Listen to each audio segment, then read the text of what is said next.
इस दुनिया में अगर हम टेस्ट के लिए आए हैं तो जाहिर है गुड एंड इविल दोनों मौजूद है।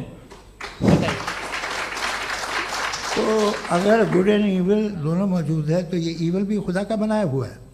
जी हाँ, खुदा का बनाया हुआ है। लेकिन अच्छा, चलो अच्छी बात। जी बिल्कुल, तो बिल्कुल खुदा ने बनाया। अभी तो ये है कि जो मेजॉरिटी है दुनिया में वो इविल है, तो ये खुदा एक्चुअली इविल के साइड पे लग रहा है मुझे।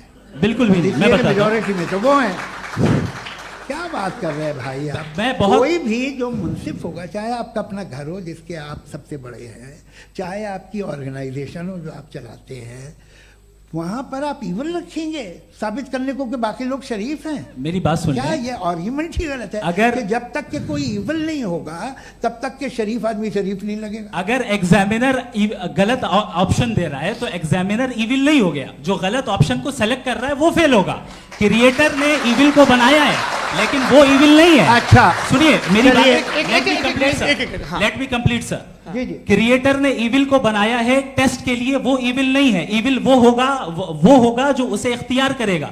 छुरी को बनाने वाला गलत नहीं होता है, छुरी का गलत इस्तेमाल करने वाला गलत होता है। रेप को कैसे गलत इस्तेमाल करते हैं?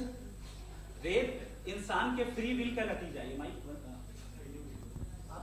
ये रेप कैसे गलत इस्तेमाल होता है? ये मुझे अब सुन ले, अब सुन ले। गलत इस्तेमाल होता है। हाँ मैं बता रहा हूँ ना, कैसे गलत? मैं बता रहा हूँ कि जो इविल इस दुनिया में मौजूद है उसके कई सारे तरीके हैं। एक तरीका इंसान का अपना फ्री विल है। अब अगर कोई रेपिस्ट रेप कर रहा है तो इसका गॉड का कसूर नहीं है, वो अपने फ्री विल का गलत इस्तेमाल कर रहा है, उसको सजा मिलनी चाहिए। अच्छा, और उसी के लिए जहन्नम बनाई गई है। ये फ्री विल का भी बड़ा चक्कर। आप जब कोई बुरा काम करते हैं या कोई बुराई होती है तो ये कहा जाता है कि ये फ्री विल है। 7 billion free wills are moving on this planet. 7 billion free will. और एक आदमी अपनी फ्री विल से मुझे कत्ल कर दे तो मैं खुदा की मर्जी से मरा हूं कि इसकी फ्री विल की वजह से? मेरी मौत खुदा के हाथ है या ये फ्री विल वाले के हाथ है? खुदा ने फ्री विल का निजाम बनाया है और उस निजाम का गलत इस्तेमाल करके कोई आपको मार रहा है, इस्तेमाल करके मेरा कत्ल कर देता है। अब मेरी मौत का जिम्मेदार कौन है? वो इंसान जिम्मेदार है। वो इंसान जी। तो ये कहना कि और उसको सजा मिलेगी। तो अब आप आगे चलिए कि ये तय करना कि अल्लाह ही या अल्लाह ने खुदा ही जिंदगी देता है, खुदा ही मौत देता है, ये गलत है। बिल्कुल गलत नहीं है। हाँ, नहीं, निजाम उसी ने बनाया फ्री विल का। निजाम मौत और हयात का उसी ने बनाया। You are contradicting yourself. अभी आपने कहा कि एक आदमी ने फ्री विल से आपको मार दिया, इसमें उसे फ्री विल दी गई थी, उसने गलत इस्तेमाल किया। 7 billion free wills are moving on this planet और आप चाह रहे हैं कि मैं सिर्फ खुदा का ध्यान करूं। ये 7 बिलियन फ्री विल्स को मुझे लुक आफ्टर करना पड़ेगा कि नहीं? ये तो तबाहियां कर रही हैं और तबाहियां ज्यादा हो रही हैं। बिल्कुल। तो अगर आप बताएं अगर खुदा नहीं है फॉर एग्जाम्पल, तो आप इविल को कैसे डिसाइड करेंगे? यानी how can you define evil objectively without God? देखिए, दुनिया में 2 तरह के जानवर हैं। एक जो अकेले रहते हैं जंगल में और एक जो ग्रुप्स में रहते हैं। ग्रुप में जो भी रहेगा, चाहे वो आपका फाउंडेशन हो, चाहे कोई क्लब हो, चाहे कोई पॉलिटिकल पार्टी हो, चाहे कोई यूनिट हो, उसमें आपको इंटरैक्ट करने के रूल बनाने पड़ेंगे। यानी लोग तय करेंगे। लोग तय करेंगे। अगर लोगों ने यह तय किया कि किसी का रेप करना सही, आप जस्टिफाई करेंगे? नहीं, आपका फाउंडेशन तो ये हो गया ना कि लोग ही विल डिसाइड करेंगे। नहीं। अरे दुनिया में ऐसे ग्रुप्स हैं जो रेप को जायज मानते हैं सर्टेन हालात में। मैं डिटेल में नहीं जानूंगा, आप भी जानते हैं। ये जो आईसिस वाले थे जिन्होंने क्या किया था, तो उन्होंने क्या किया उसका खुदा से कोई ताल्लुक नहीं है सर। मैंने सिंपल सवाल किया कि इविल को आप डिफाइन करते कैसे हैं? आइए वापस आइए जी।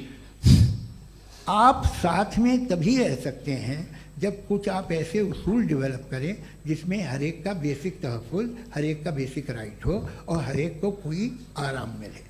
यही तरीका है किसी भी ऑर्गेनाइजेशन जिसमें एक से ज़्यादा लोग हैं और वो ऐसे चलती है ज़िंदगी। उसमें अगर आप गड़बड़ करेंगे तो तबाही होगी, नुकसान होगा, बर्बादियाँ आएंगी।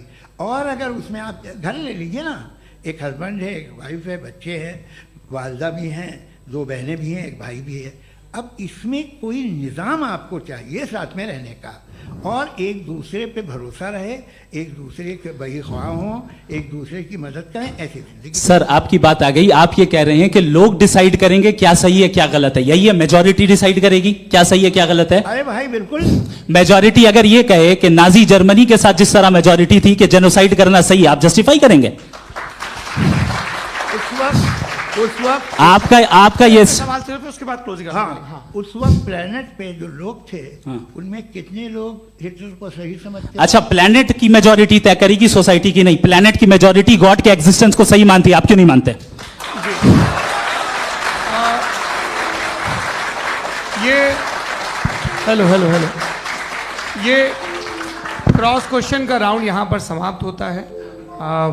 और ये बड़ा अच्छा है कि इस तरह से फ्रेगमेंट कर दिया गया है ताकि जो मरकरी ऊपर जा रहा है नीचे जवाब दे दूं जी। प्लेनेट की ज्यादातर मेजॉरिटी कुछ दूसरे मजहबों के खुदा को मानती है। आप उन्हें क्यों नहीं, आप तो मेजॉरिटी की बात कर रहे हैं। अच्छा, ये क्लोजिंग आप ये कह रहे हैं इविल और गुड को डिसाइड मेजॉरिटी करेगी, मेजॉरिटी जो कर दे वो सही हो जाएगा। क्लोजिंग इसको जैसा आप ही लोगों ने तय किया है उसी फॉर्मेट को फॉलो कर लेते हैं। हाँ भाई, मैंने तो भले लोगों पे एतबार किया और तब मॉडरेशन तय किया। जी, आपके पास 5 मिनट का वक्त है, क्लोजिंग आर्ग्यूमेंट है, उसके बाद हम ऑडियंस से क्वेश्चन आंसर लेंगे जावेद साहब की क्लोजिंग आर्ग्यूमेंट के बाद। ओके, बहुत शुक्रिया जी। हमारा जो टॉपिक है डज गॉड एग्जिस्ट, मैं इस पे इतने एकेडमिक तैयारी करके आया था, मुझे था कि मैंने सोचा था कि कई सारे मैं आर्ग्यूमेंट्स दूंगा, लेकिन वक्त की भी किल्लत और जावेद साहब बार बार इधर उधर चले जा रहे थे तो उसको भी थोड़ा एंटरटेन करना पड़ गया। डज गॉड एग्जिस्ट पे मैं एक ही आर्ग्यूमेंट दे पाया। आर्ग्यूमेंट्स बहुत हैं और डेफिनेटिव आर्ग्यूमेंट्स हैं, और मेरे आर्ग्यूमेंट को किसी एक राउंड में भी इन्होंने एंटरटेन नहीं किया और रेफ्यूट नहीं किया। एक राउंड में भी नहीं, एक राउंड में भी नहीं। और ना ही अभी आपका क्लोजिंग आर्ग्यूमेंट है, नहीं, वो बता देना। Argument of contingency sir. अरे मैं आपसे कई बार कह चुका हूं कंटिजेंसी का मतलब अब मैं कैसे समझाऊं आपको? आपस में हाँ, आप और कितने आसानी से समझाऊं मैं, मुझे तो नहीं समझ में आ रहा है। आप अपनी आर्ग्यूमेंट ऑफ कंटिजेंसी उर्दू में बोल सकते हैं। हाँ, आप अपनी बात पूरी कर लें जी, आखिरी 4 मिनट। दूसरी चीज, just a minute please ma'am, can I talk? दूसरी चीज ये है कि आपने एक तो इसका जवाब नहीं दिया, दूसरा आपने गॉड के ना होने पर कोई डेफिनेटिव आर्ग्यूमेंट नहीं दिया, सिर्फ मजहब पे बात कर रहे हैं आप। मजहब तो आज हमारा टॉपिक ही नहीं था। आज तो हमारा टॉपिक हो, आप मजहब से ले लेकर आईएस तक चले गए। भाई हमारा क्या ताल्लुक है उससे? We condemn them. और उसका गॉड से क्या ताल्लुक है? अगर कोई गलत काम कर रहा है, किसी ने किसी को कत्ल किया, किसी ने किसी का रेप किया, उसको सजा मिलनी चाहिए। और आपके पास कोई भी rational strong foundation of morality नहीं है। आपने कहा कि मेजॉरिटी तय करेगी सोसाइटी की, वो सही होगा। मैंने कहा हिटलर को फिर आप सही कहेंगे, नहीं, प्लैनेट की सोसाइटी की मेजॉरिटी तय करेगी। तो प्लैनेट की मेजॉरिटी गॉड के एग्जिस्टेंस को मानती है, आप कह रहे हैं ये रिलीजियस है। तो यानी आपके पास कोई स्ट्रॉन्ग फाउंडेशन नहीं है ऑब्जेक्टिव मोरालिटी का। ऑब्जेक्टिव मोरालिटी का अगर कोई फाउंडेशन है तो वो सिर्फ गॉड है, गॉड है, गॉड है। थैंक यू जी। ये मुफ्ती शमाइल नदवी साहब का क्लोजिंग आर्ग्यूमेंट था। अब हमारे पास जी